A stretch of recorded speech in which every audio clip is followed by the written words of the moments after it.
ಭಗವದ್ಗೀತೆಯ ಈ ಒಂದು ಬೋಧನೆಯ ಬಗ್ಗೆ ಸಂಕ್ಷಿಪ್ತವಾಗಿ ನೋಡೋಣ. ನೋಡಿ, ನಮ್ಮ ಜೀವನದಲ್ಲಿ ಬಿರುಗಾಳಿಯಂತಹ ಕಷ್ಟಗಳು ಎದುರಾದಾಗ ಆ ಭಯವನ್ನ, ಆ ಆತಂಕವನ್ನ ನಂಬಿಕೆಯಾಗಿ ಬದಲಾಯಿಸೋದು ಹೇಗೆ?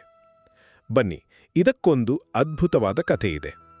ಮೊದಲನೆಯದಾಗಿ ಸಂಪೂರ್ಣ ನಂಬಿಕೆಯ ದೃಷ್ಟಾಂತ. ಒಂದು ಹಡಗು ಭೀಕರ ಚಂಡಮಾರುತಕ್ಕೆ ಸಿಕ್ಕಾಕೊಂಡಿರುತ್ತೆ. ಎಲ್ಲರೂ ಭಯದಿಂದ ಚೀರಾಡ್ತಾ ಇದ್ರೆ ಅದರ ನೌಕಾಧಿಕಾರಿ ಮಾತ್ರ ತುಂಬಾನೇ ಶಾಂತವಾಗಿರುತ್ತಾನೆ.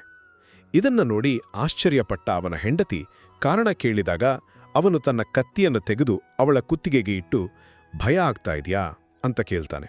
ಅವಳು ನಗುತ್ತಾ ಇಲ್ಲ ಅಂತಾಳೆ. ಯಾಕಂದ್ರೆ ಕತ್ತಿ ನನ್ನನ್ನು ಪ್ರೀತಿಸೋ ನಿಮ್ಮ ಕೈಯಲ್ಲಿದೆ, ನೀವು ನನಗೆ ಕೆಟ್ಟದ್ದು ಮಾಡಲ್ಲ ಅಂತ ಅವಳಿಗೆ ಸಂಪೂರ್ಣ ನಂಬಿಕೆ ಇರುತ್ತೆ. ಎರಡನೆಯದಾಗಿ, ಇದೇ ನಂಬಿಕೆಯನ್ನ ದೈವಿಕ ಶಕ್ತಿಗೆ ಅನ್ವಯಿಸೋದು.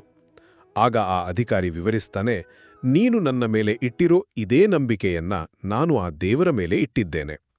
ಈ ಜೀವನ ಅನ್ನೋ ಹಡಗು ಅವನ ಕೈಯಲ್ಲಿದೆ, ಅವನು ನಮಗೆ ಒಳ್ಳೆಯದನ್ನೇ ಮಾಡ್ತಾನೆ. ನೋಡಿ, ಈ ಥರದ ಶ್ರದ್ಧೆ ಇದ್ದಾಗ ನಾವು ಭವಿಷ್ಯದ ಬಗ್ಗೆ ಚಿಂತೆ ಮಾಡೋದನ್ನ ಬಿಟ್ಟು ನಮ್ಮ ಕರ್ತವ್ಯದ ಮೇಲೆ ಮಾತ್ರ ಗಮನ ಹರಿಸಬಹುದು.